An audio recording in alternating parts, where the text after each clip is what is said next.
नमस्कार, morning breaking news में आपका बहुत स्वागत है। मैं हूं आपके साथ अंशिका पाठक।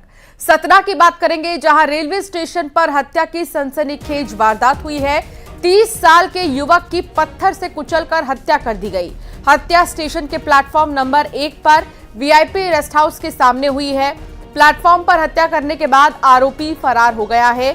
युवक सोनू शुक्ला किसी को छोड़ने स्टेशन आया था, जहां उसका विवाद राहुल नाम के एक युवक से हुआ। गुस्से में राहुल और उसके साथियों ने मिलकर सोनू पर पत्थर से हमला किया और सोनू की हत्या के बाद आरोपी मौके से फरार हैं। तो प्लेटफॉर्म पर ही यह हत्या की वारदात को अंजाम दिया गया। सनसनीखेज है, पत्थर से कुचलकर जो है हत्या की गई है। सिर पर वार किया गया है पत्थर से। रेलवे स्टेशन पर ही इस युवक की हत्या कर दी गई।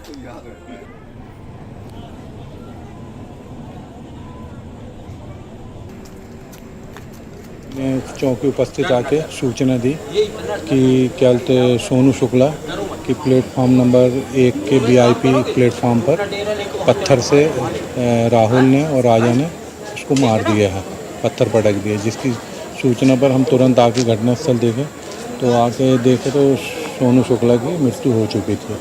अब हम पंचनामा कार्रवाई कर रहे हैं, तलाश कर रहे हैं अपराधियों की।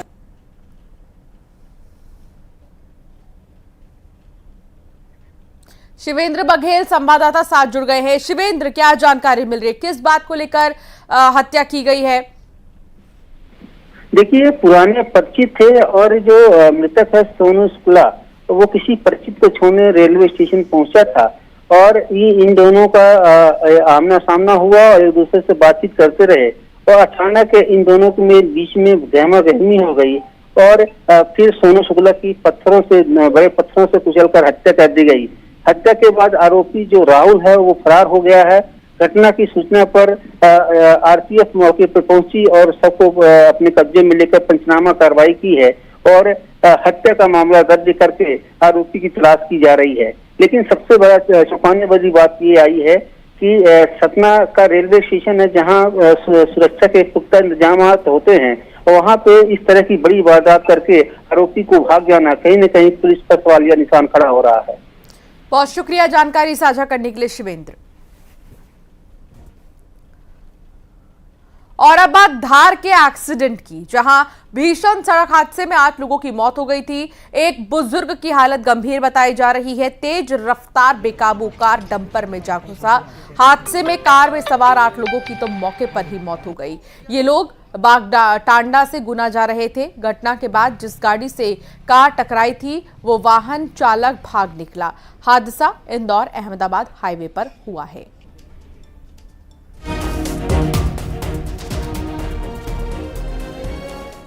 तो संभवतः ये किसी गाड़ी में पीछे से घुसे हैं और यहाँ पर आए तो बस अंधेरे में सिर्फ गाड़ी ही खड़ी थी यहाँ पर और गांव वाले खड़े थे। बाकी किससे एक्सीडेंट हुआ, क्या हुआ, अब इसकी कोई जानकारी नहीं। गंभीर घायल इंदौर अहमदाबाद हाईवे पर एक एक्सीडेंट हुआ है, जो कि बड़ा गंभीर एक्सीडेंट है। बोलेरो गाड़ी है जिससे एक्सीडेंट हुआ है।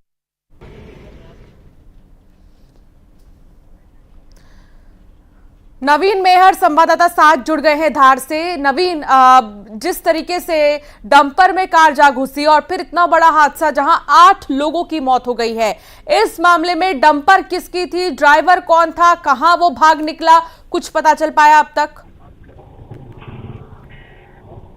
जी हाँ, बिल्कुल बताना चाहेंगे कि ये बड़ा ही दुखद जो है सड़क हादसा हुआ है। बताया जा रहा है कि ये सभी लोग जो है बाग टांडा की ओर से गुना की ओर जा रहे थे। सभी ग्राम घाटा बिल्लोद के बाईपास रोड पर ये पूरी घटना हुई है। तेज रफ्तार इनका बोलेरो वाहन था, जो कि साइड पे खड़े रोड पे एक डंपर से जा टकराया। डंपर में रेत भरी हुई थी, ऐसा बताया जा रहा है। वहीं जो है ये हादसा जो है बोलेरो वाहन के टायर फटने के कारण हुआ है। बोलेरो वाहन का टायर फटा है, तेज रफ्तार था वो, और उसके बाद में जो है वो रोड के साइड में खड़े डंपर से जा टकराया। हादसा इतना भीषण था कि तस्वीरें खुद अपने आप को बयां कर रही है कि हादसा जो है कितना भीषण था। तो इस पूरे मामले में जो है 8 लोगों की मौत हुई है। वहीं एक बुजुर्ग व्यक्ति जो है वो गंभीर रूप से घायल है, जिसको जो है इंदौर के अस्पताल में भेजा गया है और जहां पर उसका उपचार जारी है। वहीं आपको बताना चाहेंगे कि इस घटना के बाद में जो डंपर चालक था, डंपर को लेकर मौके से फरार हो गया, जिसके बाद में पुलिस जो है लगातार उसकी तलाश कर रही है। डंपर रेत से भरा हुआ था ऐसा अनुमान लगाया जा रहा है, क्योंकि घटना स्थल पर जो है जहां पर ये हादसा हुआ था वहां पर जो है रेत, पूरी सड़क पर रेत बिखरी हुई पड़ी थी। तो इस प्रकार से ये पूरी घटना हुई है और ये सभी इसमें मृतक जो है गुना के रहने वाले हैं। बताया जा रहा है कि अलीराजपुर में ये वान का कार्यक्रम अटेंड करके वापस गुना की ओर लौट रहे थे, तभी ग्राम घाटा बिल्लोद के पास में ये हादसा हुआ है।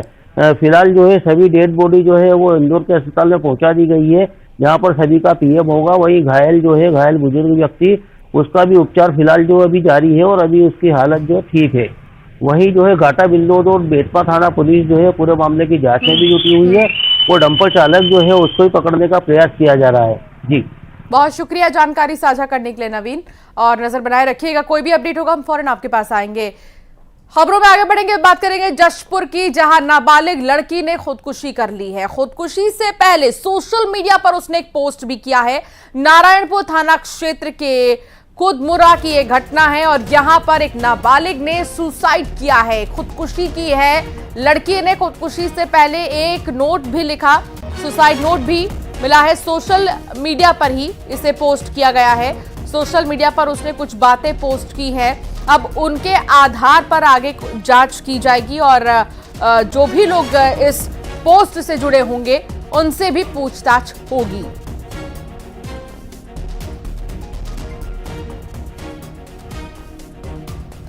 तो नारायणपुर का ये मामला बताया जा रहा है और सोशल मीडिया पर एक पोस्ट किया नाबालिग ने, लेकिन वो क्यों इतना बड़ा कदम उठाई ये नहीं पता चल सका है अब तक। उस पोस्ट के जरिए ही आगे की जांच हो पाएगी, तो पता चल पाएगा कि आखिर जो नाबालिग लड़की है वो क्यों परेशान थी, किस वजह से वो इतना बड़ा कदम उठाया उसने। तमाम ऐसे सवालों के जवाब इस पोस्ट के जांच के बाद ही पता चल पाएंगे। वो पोस्ट क्या है इसके बारे में भी अभी कोई जानकारी नहीं है। सोशल मीडिया पर उसने एक पोस्ट किया है, उसके अकाउंट के जरिए तलाशी और खंगाला जा रहा है कि आखिर वो कहना क्या चाह रही थी। धार में भोजशाला के सर्वे का 56वां दिन है और एएसआई के 12 अधिकारी और 41 मजदूर मौजूद हैं। हिंदू मुस्लिम पक्षकार भी मौजूद है। गर्भगृह सहित कई जगह सर्वे का काम चल रहा है। सर्वे के दौरान स्तंभ के 2 पत्थर मिले हैं। स्तंभ में चारों ओर भगवान राम, कृष्ण, शिवजी और परशुराम की आकृति दिखाई दे रही है। भोजशाला के आसपास सुरक्षा के पुख्ता इंतजाम कर दिए गए हैं।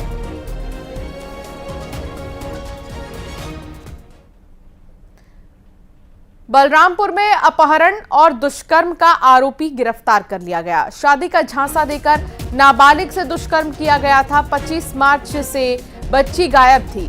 पुलिस ने अंबिकापुर से बच्ची को बरामद किया है। आरोपी को जेल भेज दिया गया है। अपहरण और दुष्कर्म का आरोपी जिसे गिरफ्तार कर लिया गया, शादी का झांसा देकर दुष्कर्म किया था इसने, जिसे गिरफ्तार कर लिया गया।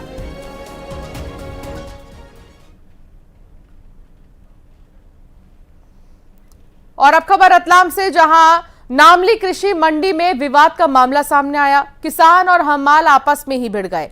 मारपीट का वीडियो भी सामने आ चुका है। तुलाई के दौरान विवाद शुरू हुआ। 4 को चोट आई है और 2 घायल बताए जा रहे हैं। रतलाम जिन्हें रेफर किया गया है। नामली थाना पुलिस जांच में जुट गई है। ये वीडियो आप देख सकते हैं, अगर आप इसमें देख पा रही हैं तो 2 पक्ष जो कि आपस में लड़ते झगड़ते नजर आ रही हैं। लोगों की भीड़ इकट्ठा हो गई है। किसान और हमाल के बीच विवाद हुआ और वो भी तुलाई को लेकर तोला जा रहा था। कुछ सामग्रियां तोली जा रही थी, जिसके बाद विवाद शुरू हुआ।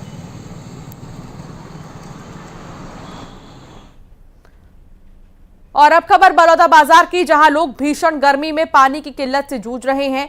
जिला मुख्यालय से 5 किलोमीटर दूर पनगांव में लोगों को पानी के लिए पसीना बहाना पड़ रहा है। पानी के लिए ग्रामीणों को 2 घंटे तक लाइन में ही खड़े रहना पड़ता है। ग्रामीण सुबह 5 बजे खाली डिब्बे को लेकर पहुंच जाते हैं। कई बार तो प्रशासन से गुहार लगाने के बाद भी पानी की व्यवस्था नहीं हो पा रही है। जल ही जीवन है और देख सकते हैं, सबसे पहले मैं तस्वीर दिखाना चाहता हूं कि किस तरह से नीचे देख सकते हैं जो खाली जो डब्बा है वो पड़ा हुआ है। इसको देखने के बाद ही अब कहेंगे कि आखिर यहाँ पर कैसे है। लेकिन ग्रामीण जो है बलौदा बाजार से कुछ ही दूरी पर पनगांव गांव है, यहाँ पर पानी के लिए लोग लंबी लाइनें लगाते हैं और सुबह 2 घंटे पहले ही पानी के लिए आ जाते हैं। देख सकते हैं शासन प्रशासन किस स्तर पर इन लोगों की तैयारी करती है। यहाँ पर ग्रामीण मौजूद है, उनसे बातचीत करते हैं। भैया कब ले असना समस्या चला? ये तो भैया 10 साल हो गया, पानी बहुत समस्या है। गाँव में पानी नहीं है, गाँव पानी नहीं है, यहाँ बोर भी खा जाते फिर भी इस पानी को है नहीं है। और जो भी आते वोट मांगने के लिए बस तो बोलता है बस वोट हमको चाहिए, पानी है, पानी की मांग कर रहे, पानी मांग करती नहीं। यहाँ पर पानी की इतना तकलीफ है कि पब्लिक यहाँ 4 बजे से आके बैठ के रहते हैं और यहाँ चलता है मात्र नल 10 मिनट से ज्यादा नहीं चलता नल। हमारे सरपंच भी जो है वही कमजोर है, पानी यहाँ देते ही नहीं है, 10 मिनट से 15 मिनट ज्यादा देती नहीं। अभी कैसे ले जाता पानी यहाँ? यही ऐसी बार बार रुक के 10-15 मिनट। सरपंच ध्यान नहीं देते, पानी नहीं है पनगांव में नहीं है।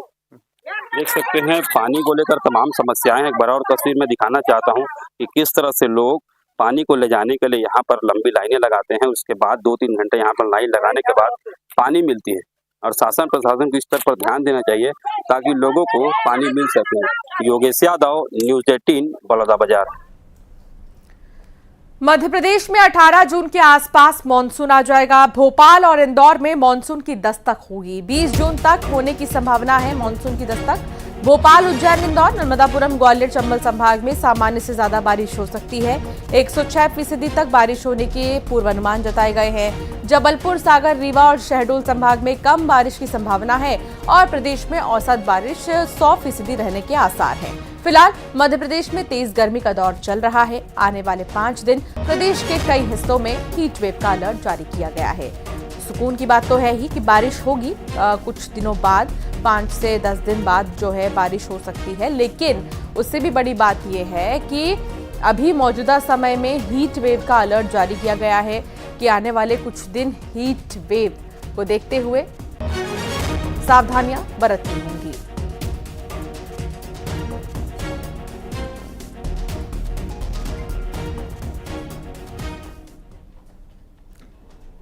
और अब बात पुलिस वाले के गुंडागर्दी की। जनरल स्टोर के कर्मचारी को पीटा है और वर्दी का रौब दिखाया है। वर्दी का रौब दिखाकर कर्मचारी को पुलिस वाला पीटता हुआ नजर आ रहा है। कर्मचारी को दुकान के अंदर घुसकर जो पुलिस वाला है वो पीटता हुआ नजर आ रहा है। हालांकि आप अभी सिविल ड्रेस में देख रहे हैं इन्हें, लेकिन यह है पुलिस वाले। पुलिस वाले ने पहले तो बहसबाजी की और बहसबाजी के बाद सीधे कूद पड़ा काउंटर के ऊपर और फिर यहाँ पर मारपीट करने लगा।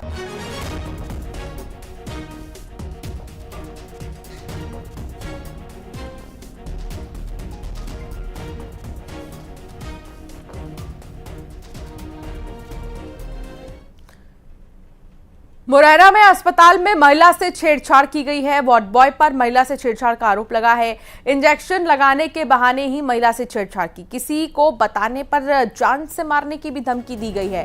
कोतवाली थाना क्षेत्र के सिटी डिस्पेंसरी की यह घटना है। आरोपी वार्ड बॉय की तलाश में पुलिस जुट गई है।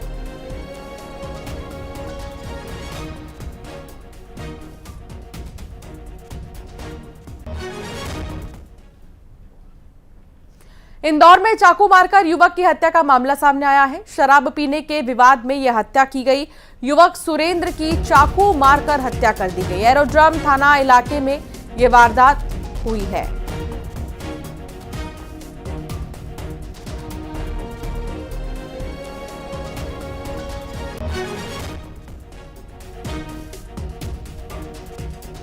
मिथिलेश गुप्ता संवाददाता साथ जुड़ गए हैं। मिथिलेश, क्या था पूरा विवाद और हत्या तक कैसे पहुंचा ये विवाद? देखिए, अभी तक जो पुलिस के पास जानकारी सामने आई है कि जो सुरेंद्र है ये राजवाड़ा पे कपड़े की दुकान लगाया करते थे। वहां से जब ये देर रात अपने घर पहुंचे, उसके कुछ दोस्त वगैरह आए थे, वो दोस्त अपने साथ लेकर गए पार्टी के लिए और देर रात ये कहीं सुनसान जगह बैठकर पार्टी कर रहे थे और पार्टी करने के दौरान, शराब पीने के दौरान पर इनका आपस में विवाद होता है। जो उस वक्त वहां पे लोग मौजूद थे जिनके साथ पार्टी चल रही थी, उसमें से कुछ युवकों द्वारा विवाद के दौरान चाकू से हमला कर दिया गया। चाकू जो है सीधा पेट में लगा, गंभीर जगह पे वो चाकू लगा हुआ था, जिसके बाद उसे अस्पताल लेके पहुंचे, जहां तब तक अधिक खून बहने से मौत हो गई थी। फिलहाल पुलिस ने हत्या केस दर्ज कर लिया और इंदौर में लगातार हत्या का दौर जो है जारी है। तो 12 मतदान के ठीक एक दिन पहले आजादनगर थाना क्षेत्र में हत्या हुई। अभी फिलहाल उस मामले में जमकर हंगामा भी होता दिख रहा है। परिवार के लोगों ने घर के बाहर लिख दिया कि हम खौफ में हैं, हम इस मकान को बेचे जाना है, गुंडों ने जीना मुश्किल कर दिया है। लेकिन इंदौर में इतना ग्राफ क्यों बढ़ा हुआ है बदमाशी का, हत्या का, चोरी का, डकैती का, बावजूद जब पुलिस गश्त करती है? देखिए, इंदौर के जो ग्राफ है उसको कुछ इस तरीके से समझना चाहिए कि कहीं ना कहीं पुलिस की बड़ी चूक भी सामने आ रही है।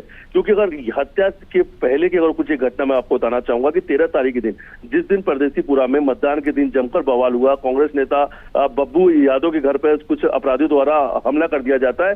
उस वक्त नेता प्रतिपक्ष चिंटू चौक से पार्षद राजू भदौरिया एक कमरे के अंदर मौजूद थे और सुरेश जाट और तमाम जो बड़े अपराधी हैं उस क्षेत्र के, वो चाकू लेकर उन्हें धमकाते रहते हैं। ये वो बदमाश है, शायद इनके ऊपर बॉन्ड ओवर कार्रवाई करनी थी, इन्हें गिरफ्तार करके जेल भेजना था चुनाव के वक्त में, लेकिन ये अपराधी खुलेआम घूम रहे थे। एक एक बदमाश के ऊपर 15 से ज्यादा अपराध के मामले दर्ज हैं। यही पुलिस की बड़ी चूक है कि ये जो बदमाश है, आज जो बदमाश जेल के सलाखों के पीछे नहीं है, बड़ी कार्रवाई होती नजर नहीं आ रही है। और ये जो लिस्टेड बदमाश है, ये अगर अपराध इस वक्त देखा जाए तो कुख्यात और लिस्टेड बदमाश खुलेआम कर रहे हैं। तो पुलिस को कहीं ना कहीं ऐसे अपराधियों की जो सूची है उनके खिलाफ बॉन्ड ओवर किया, जिन धाराओं में या जिन केसों फरार चल रहे हैं, जल्द से जल्द उन्हें गिरफ्तार करके उन्हें जेल भेजना चाहिए और लगातार पुलिस को बड़ी कार्रवाई करनी पड़ेगी। क्योंकि इंदौर के जो अपराधी हैं लगातार पुलिस कमिश्नर को चुनौती दे रहे हैं। अपराध का ग्राफ पिछले 6-8 महीने के बाद की दर बहुत तेजी से बढ़ा है।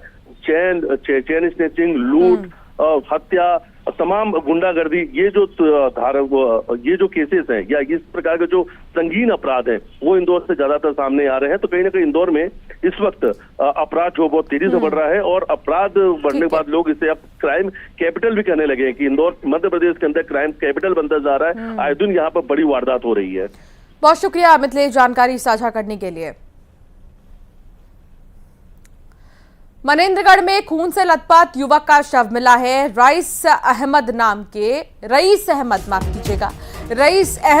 के एक युवक का शव मिला है। ग्राम पंचायत चनवारी डांड में शव मिला है। हत्या की आशंका जताई जा रही है।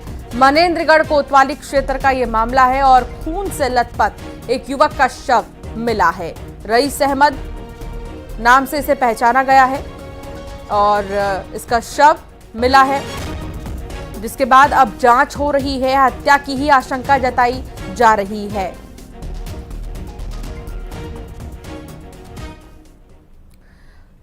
दुर्ग के बोड़े गांव ननकट्टी में डायरिया का प्रकोप जारी है और 40 से ज्यादा मामले अब तक सामने आ चुके हैं। स्वास्थ्य विभाग इलाके में सर्वे तो करा रहा है, लेकिन डायरिया मरीजों की संख्या कम नहीं हो रही है। फिलहाल निगरानी भी रखी जा रही है और गांव में मुनादी भी कराई जा रही है ताकि डायरिया को कंट्रोल में किया जा सके।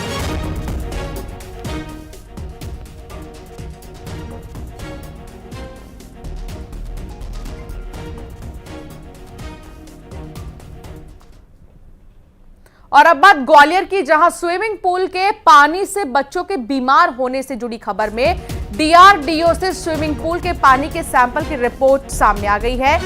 जांच में स्विमिंग पूल के पानी को रिपोर्ट में सही बताया गया है। पानी में क्लोरीन की मात्रा सहित सभी तत्व मानक पाए गए हैं। स्विमिंग पूल में नहाने से बीमार हुए थे संभागयुक्त के 2 बच्चे और बच्चे बीमार होने के बाद नगर निगम ने स्विमिंग पूल ही बंद कर दिया था। सैंपल रिपोर्ट सही आने के बाद अब बहुत जल्द ये स्विमिंग पूल खुलने वाला है।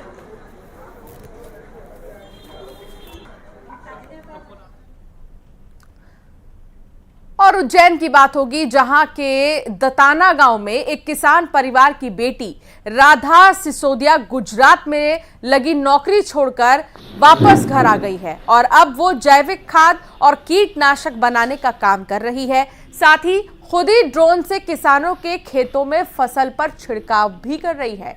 खास बात तो यह है कि जैविक खाद और कीटनाशक बनाने का काम शुरू किए अभी 1 वर्ष ही हुआ है, लेकिन इनके पास कई गांवों से खाद और दवाई के लिए ऑर्डर आने शुरू हो गए हैं, जिससे कि अब वो लाखों रुपए की कमाई भी कर रही है।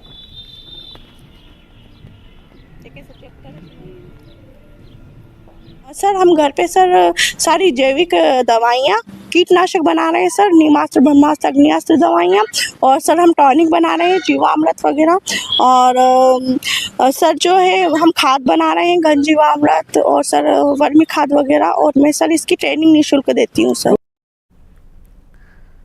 और अब एक नजर टॉप 20 खबर